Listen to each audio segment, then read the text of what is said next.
Hello and welcome to episode 6 of the Coach Dad podcast.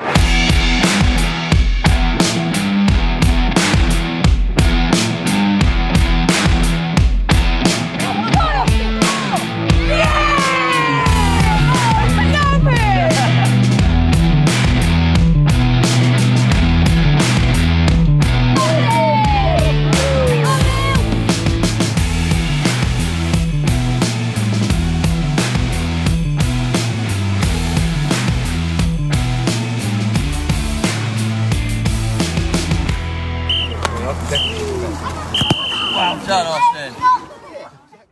So hello everybody and welcome to the 6th instalment of the Coach Dad podcast with me, your host Ben. I just want to say a massive thank you to everybody who has listened, liked and subscribed to my podcast. Little old me sitting in my kitchen with my little microphone recording this every week, and I'm getting some positive feedback. I've got some nice words been left on sort of the iTunes store, and the Spotify numbers are pretty good. So yeah, it's all going well. So I just want to say a massive thank you to everybody who's taken the time out of their day to listen to myself ramble on for a half an hour to 45 minutes every week. So yeah, much love. So this week's episode, I am going to have a look at the end of season, the period between one season ending and the next one starting, and all that comes with it. There's a lot that goes on from both sides of the white line. You've got the coach's side and you've got the parent side. Two different mindsets, two sets of things going on there. Over the last couple of years been on either side of that. As you're aware, we talked about it in previous episodes. My boys have moved from one club to another club last summer, and now I'm a coach. I see it. I'm looking at the summer coming up differently, perhaps as I would as a parent. And obviously, there is so much to look at. Obviously, from the parent's point of view, you've got: are you going to stick? Are you going to twist? Are you happy within the club you're currently at? If not, are you looking to move them on? Is there a particular reason for that? Has your child had enough game time this season? Is it the right environment for them? Is it the right standard for their sort of current playing level? Then coaches, you've got so much to look at. You've got to look at, your squad size. Are you jumping up to a different game size? Is it going to be 5v5, 7v7, 9v9, 11v11? I'm looking now online. I'm seeing in local football groups the posters going out looking for new players as we move up, as we expand. There's a mad scramble, it seems. You want to hold on to what you got. Then, of course, when the season actually finishes, are you doing award ceremonies? Who's getting what awards? What are the plans? Are you planning friendlies? Are you doing tournaments? And then looking towards next season. There's so much in there, and we're going to get into it in a little bit. But first, we're going to talk about football last weekend in my household. This week's football news. So as I mentioned in last week's episode, we already knew that the game coming up for last weekend was going to be cancelled. I put a post in our band group looking for who was playing, and I only had 3 players available from a game on Saturday, which I talked about. My league had set up a cup knockout competition, changed it last minute from mini league playing similar ability teams to a cup knockout competition with friendlies thereafter, and unfortunately we just couldn't field a team, so I had to cancel.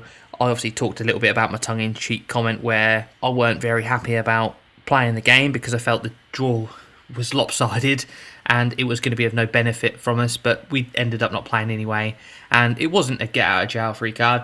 I still wanted to play, I still wanted the boys to go and test themselves, but it ended up not happening. So yeah, we're out of the cup, and we've got a scheduled fixture this coming weekend against Terrington Oranges, who I've struck up quite a little bit of rapport with the manager on text. We sort of text each other every now and then because I think we're fairly similar in ability. We had our closest games against them where we've only lost by a few goals. So yeah, I've struck up a little bit of a rapport with him, and we sort of ping the odd message back and forth every now and then when an announcement comes out from the league. So yeah, we're out of the cup. They are also out of the cup. They got knocked out last week. So yeah, we've been scheduled to play one another this weekend. So who knows? We'll see how it goes. We may get the victory, we may not. We'll just have to see how it plays out. Likelihood is that we are going to play Terrington quite a few times in the off season, in the sort of summertime when we're arranging friendlies and we move up. As like I say, we're fairly close in ability, and we always have a good game against them. So yeah, that's always there. And I'm going to talk a little bit about another announcement that the league made today, and they put in our WhatsApp group, and it's about fixtures for the remainder of the season. I'll get into that after I finish off talking about this week's football. So yeah, as I said, lots of kids away on holiday. I only had 3 confirm for the game, so we had to cancel it. Then I got round to training this week. I put another post in the band group, seeing how many would turn up. I think 5 or 6 confirmed, but got tonight, got down there, set up, and only had 3 of the 10 signed up, and the couple extra who train. So yeah, I only had 3 with me turn up, which it's actually really nice. Actually, you can do a lot more with a smaller group, as bad as that sounds. But I could focus on them more, and it was really nice because one of the boys is a newer lad to the game, so was working on a lot of technique and a lot of ball mastery, and it's just really nice having that sort of dedicated time to 2 or 3 lads, as opposed to trying to work a whole session again. It's just nice to have that mix there, whereas it's been pretty much full on growing all the time. We had 6-7 people, then we're up to 10, then we're at 12 at training, and it can become sort of quite a, if you're not structured it right, it can go off the rails. But luckily I've held it together. But this week, like I say, I only had 3 for training, and it went really well. I managed to sort of work on some very basic stuff and go through a lot of basics with the few boys that showed up. Now, my other lad, Caleb, he had a game against Refley. I talked about him playing Refley a couple of weeks ago, and it ended in a 4-2 defeat. And they played away at Refley's place. They play at a place, River Lane, Linsport, in the town where we are in Kings Lynn. And a really good game again. Again, Caleb's team only had 9 players because of holidays and stuff like that, so they didn't have a sub. Or they might have had 1 sub, actually, thinking about it. Did they? Yeah, I think they had a sub. Sorry, that's a lie. They had 10. And really good game, really tight battle. The wind was atrocious, so one half, you was up against it, the next half they were with it, and they went into the break 2-0 down. Caleb started the game in the right side of a defensive 3 and played really well, battling really hard, winning his sort of battles, and they were against the wind in the first half, so the balls were coming, bit of an onslaught. The first goal was a bit of a 1966 Hurst hat-trick goal. Hit the bar, did it go over the line, didn't it go over the line? Linesman gave it as a goal. That put Refley 1-0 up. Then it was a sort of a tight battle. Refley pretty much had their pedal flat out, and they were pushing hard for the second goal. Then that came again, so they went into the break 2-0 down. Then in the second half, they had the wind up with them in their sails, and they went for it, and they pulled 1 back. They had multiple chances to grab an equaliser, but just unfortunately ran out of time and went down 2-1 in a very tight game. Yeah, great performance from a little lad. He did really well playing in the right side of defence. Most of the season he's either played in centre mid or at the back. A spell at the back towards the end of the season is doing him the world of good, to be fair. Like I say, he's got these aspirations to be a goalkeeper, but playing in defence, he's learning a bit more about reading the game, tackling, and yeah, just getting his head up and playing out from the back, doing all the simple things of knowing where to clear your lines, looking along your line where your defenders are, because obviously they have offsides this year. So yeah, it's all a great learning curve for him. Like I say, he's only been in the game a couple of years, so he's doing really well to pick it up, and he's always learning and looking to push on. And for his reward and his performance, he bagged man of the match this week and come away with the trophy.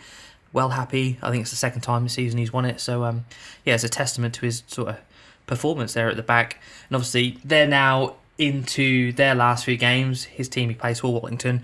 They're into their last few games themselves before the season finishes, and then they move up to 11 aside. So again, they're looking for players themselves. I've seen the adverts go out, and I think obviously Caleb was sort of looking to nail down his place. Obviously he's played predominantly probably 75% of all the games across the season.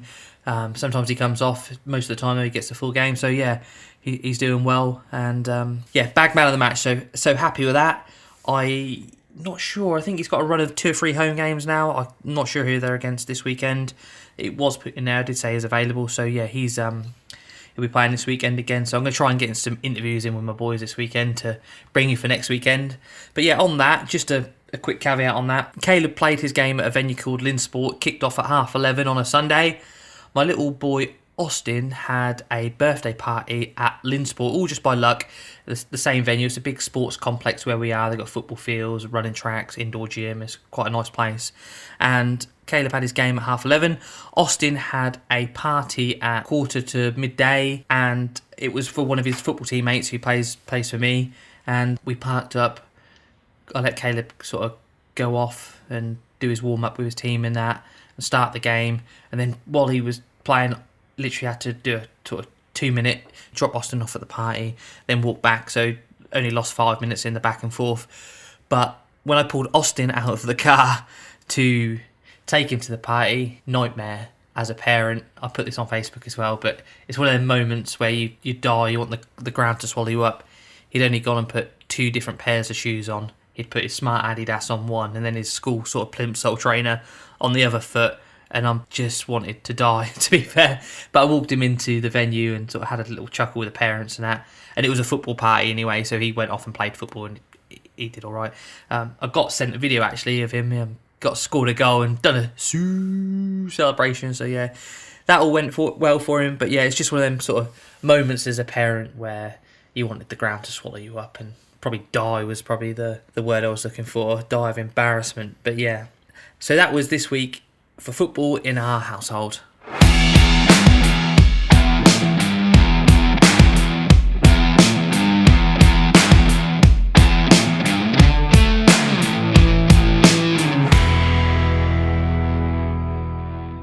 So this week's subject, the end of season, and what is it all about? Well, for myself as a parent last year, I had 2 lads in a football club at Swaffham.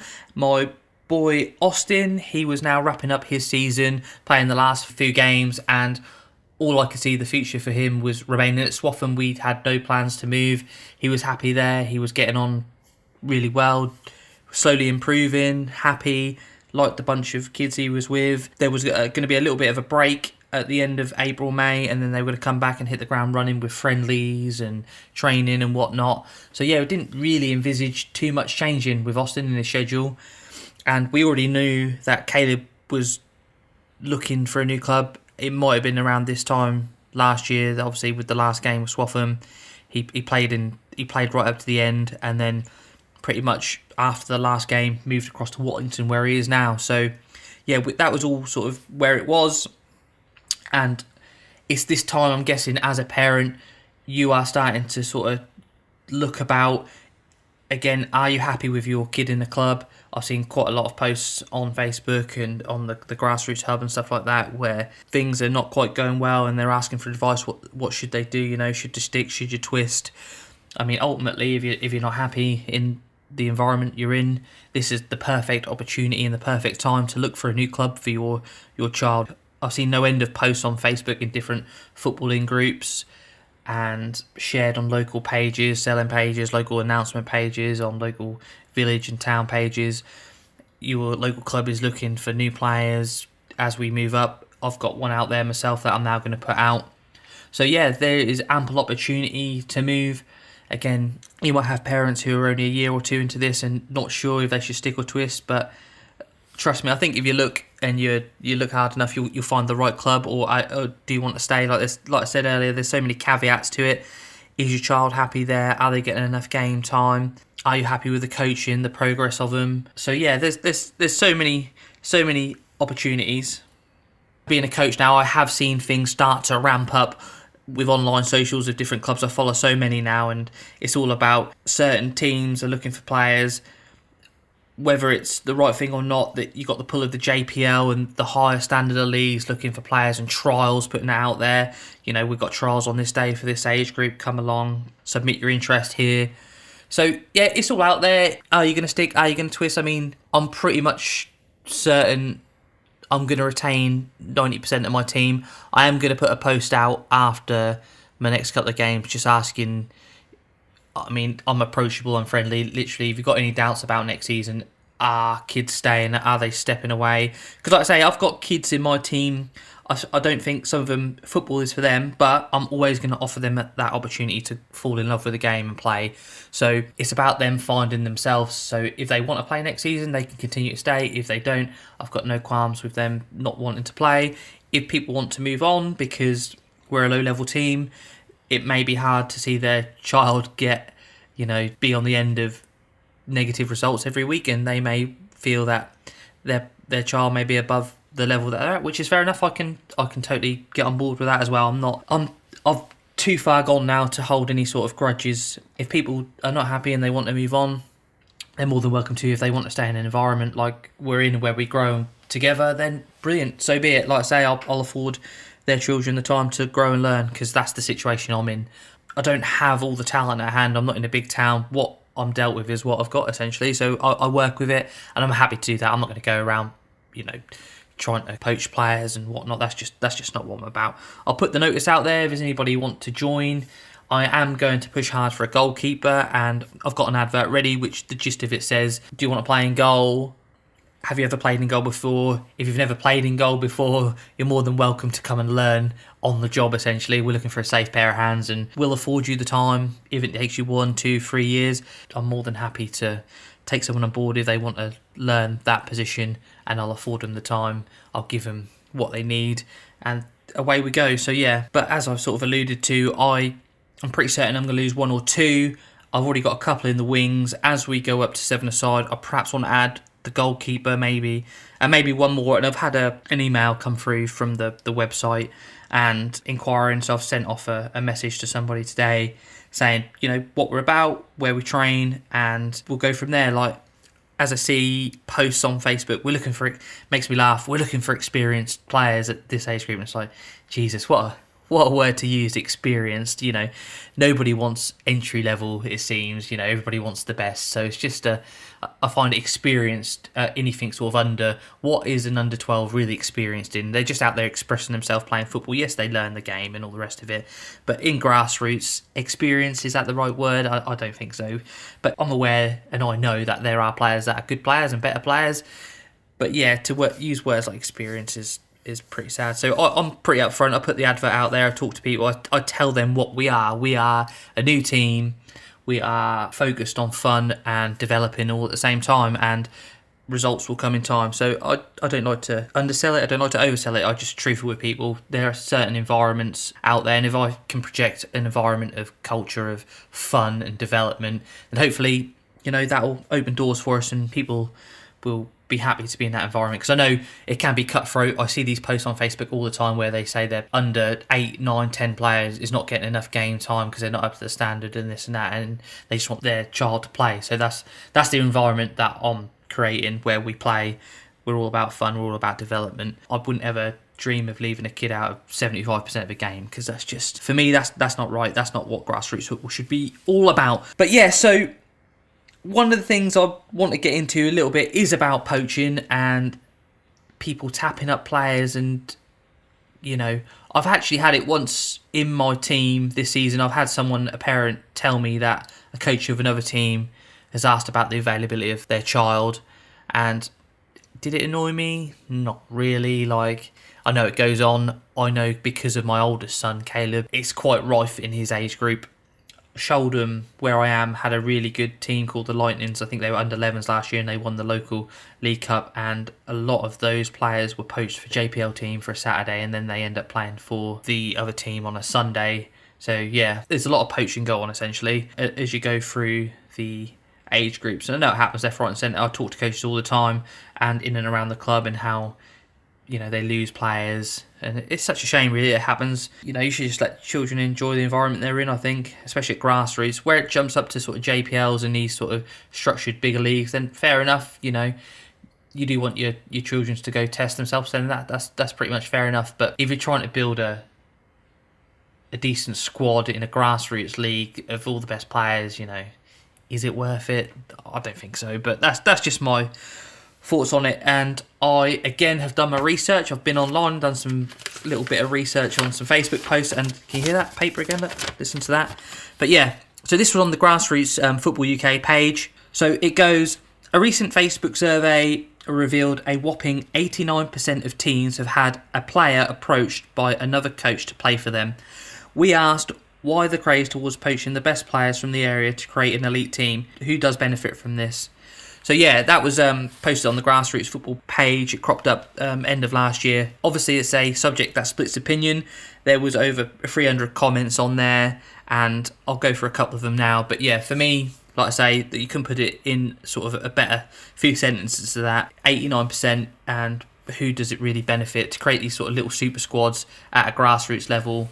Is it worth it? Who does that benefit really? Wouldn't you rather have 20 teams of equal ability who are, test themselves every week than having a super squad who thrash everybody every week. So, but I'll get into it. But yeah, Rick put on there, I was listening to something a while back suggesting that a high percentage of players that have moved to the so-called elite grassroots clubs get so used to winning as kids that when they get to adult football, they stop playing within pre-season as players aren't used to not winning, which you can totally understand that. That's what I said. Like, you get into the habit of winning every week and beating those around you, and then when you step up to the men's game, it's a different kettle of fish, regardless of, if you're playing on a Division 5 Sunday or, round this way, like Angling Com, whatever.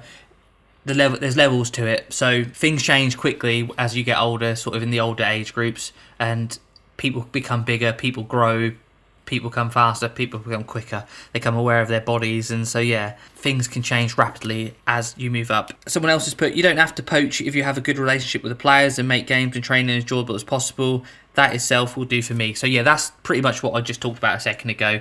I'm trying to create an environment where you make it hard for people to leave.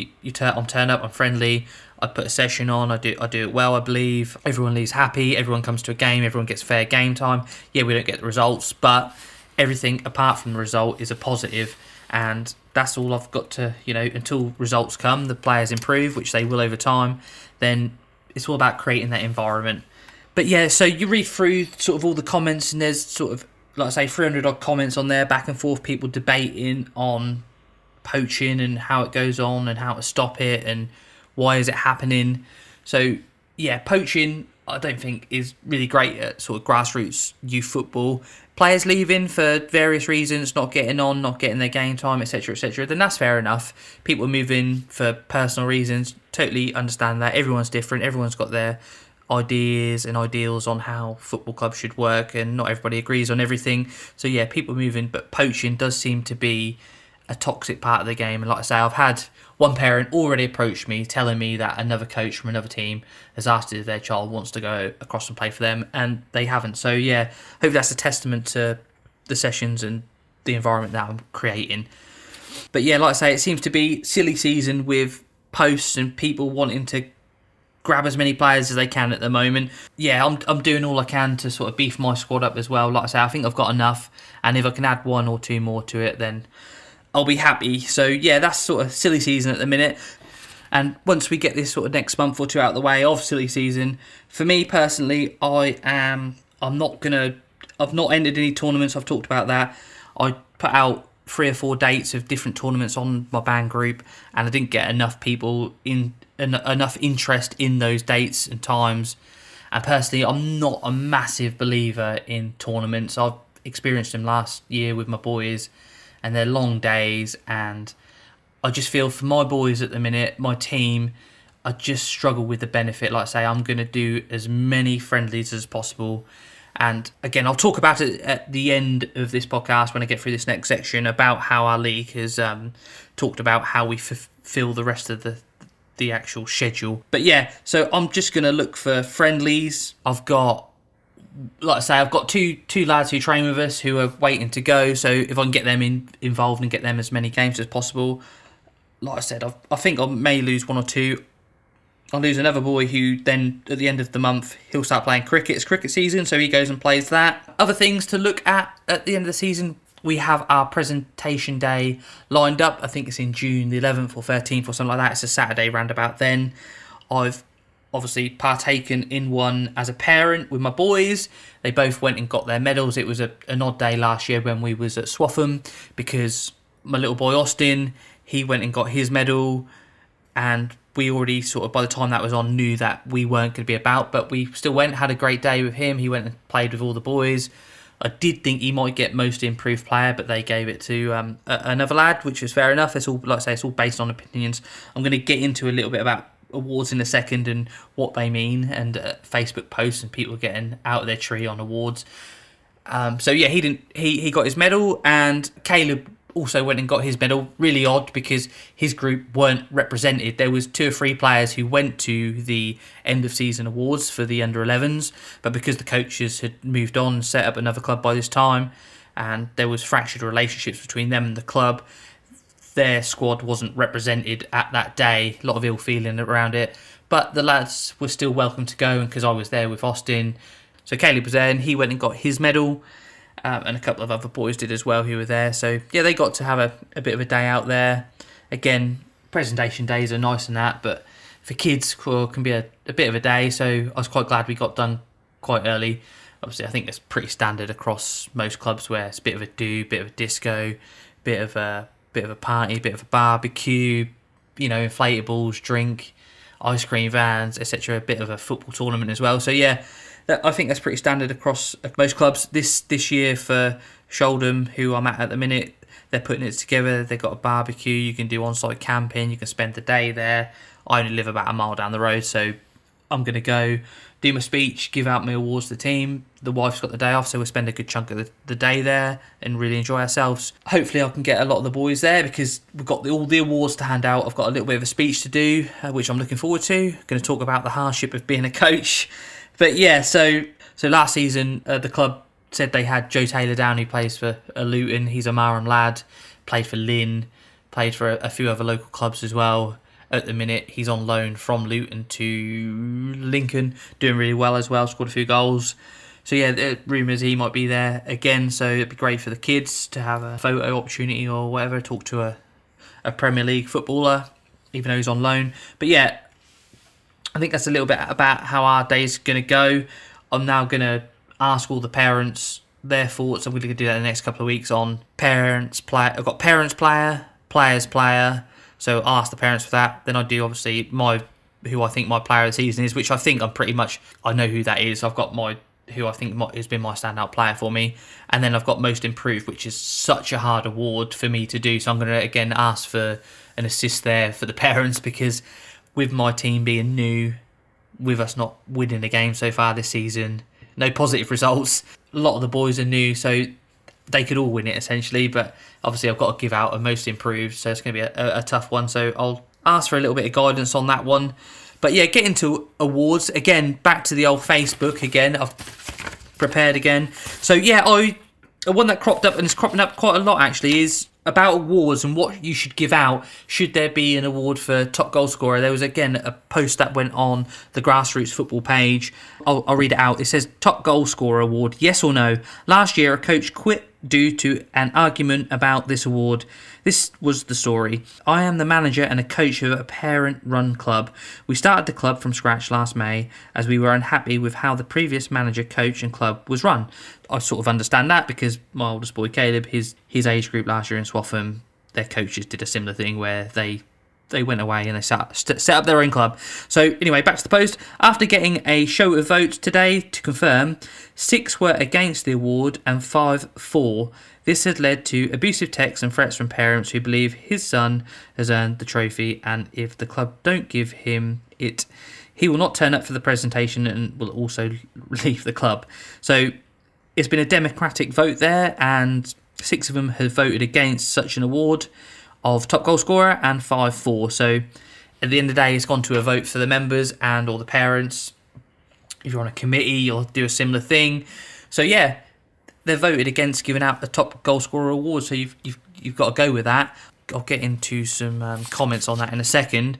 My personal thought is, and I actually put it in a response on this, I'll read it out actually. It's obviously a decisive subject with half and half split, pretty much. So that should tell you everything. My club and my team, my coach, we don't have that award. Would I be bothered if it was dished out? Not really. So what I meant by that, I'm not bothered about that award, top goal scorer award, because that is a factual award.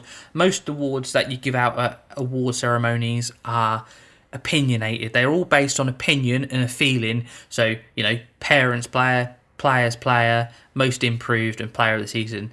There's no metric there to measure. It's all based on a feeling of what you've seen throughout the season. So those awards, I think, are special. Do you need to then dish out a top goal scorer award? Well, why? We already know who the top goal scorer is in our team. So should they get an award for it? I mean, personally, I'm not bothered. So it doesn't mean anything really. And the likelihood is that player has picked up awards through being the top goal scorer throughout the season, the man of the matches, the parents' player of the week, etc., etc. So yeah, again, it was a decisive subject. There was stacks of replies and people to and fro in. about it. I'll read one out here. You got one from Ed. Not a trophy that I ever wanted. It's unfair. Almost like giving an award for most clean sheets and having one goalkeeper. Again, perfect example there. So, are you going to have a Golden Gloves trophy? Are you going to have a Golden Gloves trophy as well as a top goal scorer trophy? Well, not really, because only one person can win it, can't they? Like the person who plays in goal. Again, just doesn't make sense. Back to Ed's post. All my awards are voted by the parents and players with a combined score given the overall winners. So yeah, he tallies them up. If a parent spoke to me like that, I would also leave. I don't give up my time for free and to be abused.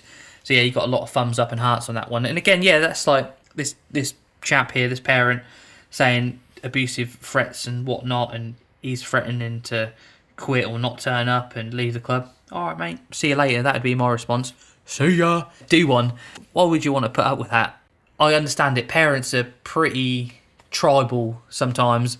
So when it comes to dishing out awards, they love to see their child getting awards. And that's why in a struggling team like mine, I think everybody's had certain awards at certain points. That's why I give out man of the match different to who the parents pick for Parents Player of the Week. Because the parents will normally pick based off the whole game and the performance. So they'll look at it as one piece. They'll go, oh, XYZ player had a really good, he ran his legs off all game, created a few chances, scored the one goal. So yeah, he was the best player on the day. Whereas I'll look at it from who did what I asked in training that week. So I divvy it up. So yeah, like awards come in different ways and guises.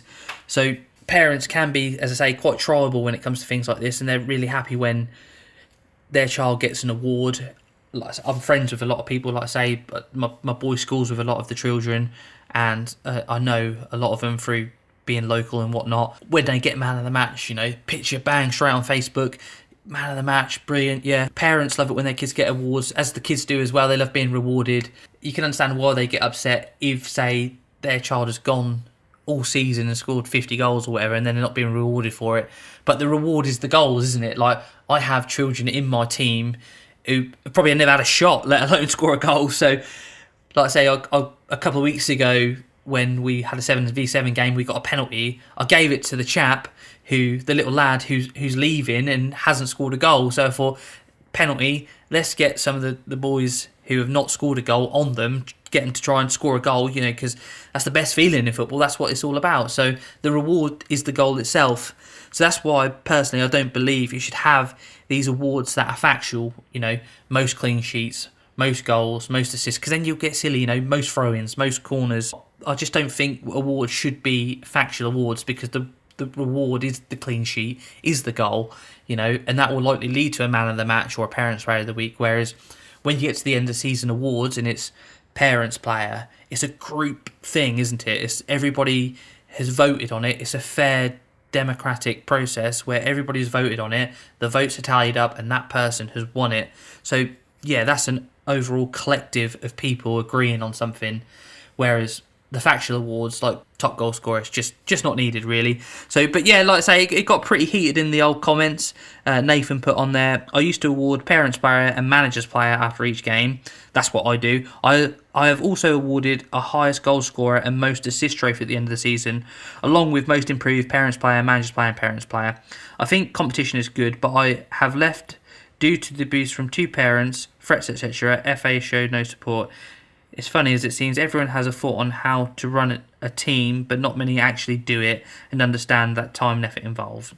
So yeah, Nathan's obviously had a bit of a negative experience there. Seems like a lot of these people have had negative experience with parents, and it's become about parents, their kids not getting what they think they deserve, and it's just like, it's just not about that. It's about the collective.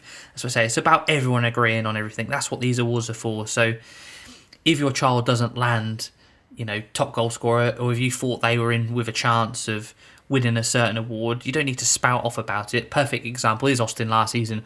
I honestly thought he would probably be in with a slight chance of winning most improved, because he went from not being able to kick a ball at the beginning of the season to he went on and scored 3 goals. He was showing real promise towards the end. He was really starting to get an understanding of the game, but he didn't get it. He was by far the worst in ability when he joined, and he was still probably towards the bottom end of that, towards the end of the season. But he stuck it out all season. He played pretty much every game. We turned up when there was only 5 people. We ticked all the boxes. So I thought, for commitment and showing up, he might get that award, but ultimately didn't. Did I go on an abusive rant and all the rest of it? You might say I'm having that now, but nah, it was what it was. He was happy to get his medal anyway. He never got a medal because Swaffham, who we were at last year, didn't do any man of the matches. They did again. So yeah, it just tells you a little bit about each team and how they operate differently. So that was one of the things that I wanted to put in my team. I wanted to implement man of the match or player of the match and parents player of the week, because when we were at Swaffham, I watched the boys come up every week, not be awarded individually for anything. Now that may be right, that may be wrong. I personally didn't agree with it. Why they did it, I don't know.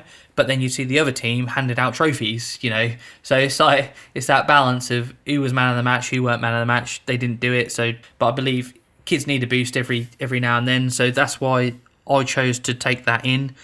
Our club don't supply any medals or anything like that. The medals every week come out of my pocket. I buy them on bulk. I buy sort of 10, 20 at a time, all engraved, because I think when the kids get 5-10 years down the line, they've got that to look back on. They've got these little medals that they can pull out if they're draw or on their side or whatever, and give them the boost when they need it. They were top performer that day. So yeah, that's awards, very decisive subject to some, but I don't think it needs to be. Like I say, I think most clubs get it right with doing sort of the awards of parents player, players player, most improved, and player of the season. You can't really go wrong with that. I am working on a little bit of a project at the minute where I've put together a little bit of a collage of the players. It's like their FIFA thing, the cards, the foot things, or whatever they call it, where they're in a little frame and they've got their picture and the number of rating or whatever. So I haven't got a rating, but they're all in there and they're all in their positions on the fields, and I've done it all nice now. So I'm going to print them off and hand them out at the presentation as well, just something a little bit different. So like I say, they'll remember that. They can put that on the wall. They can remember the little team that they were part of should they choose not to play anymore. They'll always have that there as a memory. So yeah, it's all about doing nice things. Like I'm trying to keep it nice for everybody, so that even if they don't get one of the 4 awards, I've got 10 players, 4 of them are going to land an award. One of them might get 2 of them, but I'll try to keep all 4 awards for 4 different people. So you can have 6 boys there who are not going to get awards, but they're going to get a trophy and they're going to get something else. So yeah, it's all about making everybody happy for me. I'm more devastated now as a coach that I can't give everybody an award of some sort, because they've all been brilliant for me. They've all put in the effort, but this is the time of the season now where you have to then individually award people. So that's awards and award ceremony. We've got that coming up to look forward to. I'm actually looking forward to that. Like I say, I've built a little bit of a rapport with a lot of the coaches, and that seem to be able to make friends. Most places are quite approachable person, so I talk to everybody. I'm sort of always open. So built up a rapport with a lot of the coaches and whatnot. So I'm looking forward to having a nice day there, and hopefully all the boys will be down there having a fun day out. Hopefully it'll be raw and sunshine, and it will be a good day. And I guess once we get the ceremony out of the way, it will be June, July, August. So June and July and August, it'll be hot. I'm going to be playing friendlies. I'm still going to keep my training on once a week. I'm going to have new players, I think 1 or 2. I'm going to think about kits. Little boy who plays for me, Federico, I call him. He's been playing in goal for me, and he's such a funny, cheeky chappy. But when are we getting my training kit? When are we getting my training kit? As I just forked out X amount from my work to get a kit, and he's like, the other team have got a training kit, established teams and stuff like that. He's like, yeah, my brother's got a training kit. All right, mate, like I'm working on it. Anybody want to sponsor me? So yeah, I'm gonna look to, as we grow as a team, add these little things. We've got a kit. Let's get a training kit now. I'll try and work on that in the summer. It'd be nice for all the boys to have a training kit, or a training tracksuit, at least for winter and stuff like that. Again, I'm gonna, with the chaps that leave, if they do, I've got 1 leaving, maybe 2, get the kit back. I see a post again on Facebook. I won't go sort of too deep into it. I've got the details of it printed off, but it was to do with subs and what they've paid, and they felt they should keep the kit at the end of the season. Now I'm always of a mindset of why? Like, why would you want to keep a kit? Both my boys left Swaffham last year. The coach, Andrew of Swaffham, asked for the kit back. They got a kit, tracksuit, training bits. So yeah, like, what use is it to Austin? You know, he's not going to go around and wear it. He's not a Swaffham player anymore, so gladly hand it back. Whereas there is the attitude out there that, I see it on there again today, where people believe that, and I talked about it last week, where subs pay for, it's theirs. What should I get for my subs? You know, you get a lot for your subs. That's what you get. You get coaching, you get games, you get all your coaches are qualified and DBS checked, and it goes a long way. Yeah, you get a kit, but that kit is normally on loan. You don't, unless you purchase it via, you know, you've been told to go to this site and purchase a kit, then fair enough, that's yours to keep. But if it's been handed to you in good faith, I believe that if your child leaves, you know, you should get that kit back. Like, I'm fully I've already talked to the chap who's moving away, who's in the RF, and his child's leaving. He actually said it to me. He said, "Oh, you know, can we, before we leave, you know, I'll hand the kit back." It's like, brilliant, yeah, because he knows the hassle I had in getting the bloody thing. So that is property of the club, myself, the sponsor, or whatever. So yeah, that's sort of end of season. That's my sort of end of season and my sort of views on it. Like I say, you got end of season, you got a mad scramble for players, you've got to think about your fixtures coming up, you've got to think about adding to your squad, like I say, fixtures, presentation day, cramming in games. I think you'll be lucky to go a whole summer without a change of some sort in your club, squad, team, whatever. I believe most teams go for a shuffle. They may put on a second team, you may get loads of players, you may lose a team because you haven't got enough players, so you may have to combine. There's been talk about that at my age group. I've been asked how many have I got, how I think about combining, because the other team, I think they're quite short. They've had a lot of shuffle around with managers and players. Even though they're elite and they're doing decent, I think they're struggling with it now. I know the coach quite well, who's now left, and his boy is now moving on to another team. So yeah, there's lots to think about at the end of the season. Lots to go at as a parent. Are you, like I say, is it the right environment? Should you look to move on? Now is the opportunity. If you are a parent, there is so much out there. There's so many teams looking at this time of year for players. They're looking to bolster squads. They're looking for... There's going to be new teams pop up looking for players, like I was last year when I was going to be a manager for my oldest boys under 12s. I was looking for players. I had adverts in shops, in Tesco's, had it online. I did manage to drum up, you know, get 4 or 5 players, but I just couldn't get over that threshold of getting X amount of players to get a team off the ground. So yeah, there's going to be opportunity out there as a parent. So yeah, look about, like I say, that's going to be out there. And yeah, coaches, you know, if you're new to this, again, hopefully there's something in there for you. It's not the worst. Like I say, I'm actually looking forward to that balance of perhaps every other week we may have a game. I'll try and get as many as I can. I'll try and get one every week if I can.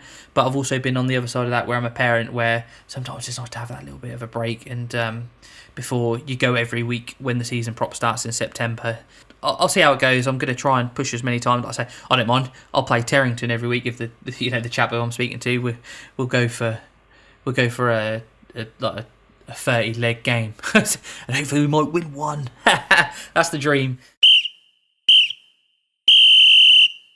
So before I bring it to a close, I just want to have a little talk about one last thing. So today in our coaches group for managers, the league said something along the lines of, after this week's scheduled games, it's up to you lot to essentially sort out games from then on to the end of the season. If you want it to be 5-on-5 and added to the FA full-time website, we have to let them know and they will add it to the fixtures. If not, arrange friendlies between yourself. Now, I don't want to badmouth leagues or anything like that, get myself in hot water, but we were told that there would be some sort of like mini competition, maybe. It started off as a mini competition, then it went to a cup game, and once you're out the cup, you'll be paired in a mini league against other similar ability teams. Now it's, after this weekend, sort yourself out, which actually I'm not too bothered about, to be fair. Like, I think it's a little bit of a letdown, really. Like, it's scheduled games. They could have just paired us up with for the next couple of weekends against the same team or a few other teams. But essentially, we've been left to our own devices now to fill up the next few weeks. And if we want it to be an official game, we can have it added to full time. I've already said to, like I said, the coach of Terrington, let's get this weekend out of the way and we'll try and figure out some 7-on-7 games. either home or away. Just got to figure out availability. So yeah, a bit mind-boggling really, a little bit odd. I did text a coach from last year who coached Caleb, just said, look, what do you reckon to this? And he said, I thought my league was bad. I know the league we're in gets a lot of flack. When I was at Swaffham last year, we played in the like a Norfolk combined league, which is pretty much sort of mid Norfolk down to sort of North Suffolk, and then across to Norwich, and then the other side of Norwich. Covers a large area, and there's a lot of teams in it, and it's apparently really well run. And I was asked by both coaches last year when I was a parent, you know, do you want to stay in that league or do you want to move to the Lynn League? And sold to us that the Lynn League or the Mid Norfolk Youth League is not as well run as perhaps other leagues, but I haven't experienced any negatives as such throughout the season. It's all, you know, you've got your fixtures, you've gone and played your fixtures. I've had no negatives really to say about any of it. Obviously, we've got to the end of it's been a bit of a muddle perhaps on these last month, but it is what it is. And actually, I think I'd rather go and sort myself out, to be fair, where I know the teams around here now where we're similar ability, where we get games in and get a good competitive game. So I'd rather be left to my own devices, to be fair, to get on with that. So yeah, I'm quite happy about that. Means now the couple of players I've got in the wings, as of from next week, I can get them playing, I can get them involved. You know, they ain't got to wait a month for these games to clear for me to start playing friendlies, because it's going to be friendly games and not official games, scheduled games. I can get players to play. I can put my advert out. Yeah, you can play for us straight away. Come down, play this weekend. You know, so it's all opens up a load of opportunities for everybody. So it's actually worked out quite well, to be fair. And I still want to stay in the Lynn League next year for both my boys. The bonus is there's less travel. Everything's fairly local. You get to know people and build up rapport. So yeah, I'm happy where we are. Yeah, it's just a bit odd, really. So, but yeah. So yeah, that's going to bring to a close the 6th episode of the Coach Dad podcast. I haven't actually decided on a topic for next week, so I'm going to leave that one a little bit loose. Maybe I might have something positive to report on. You never know.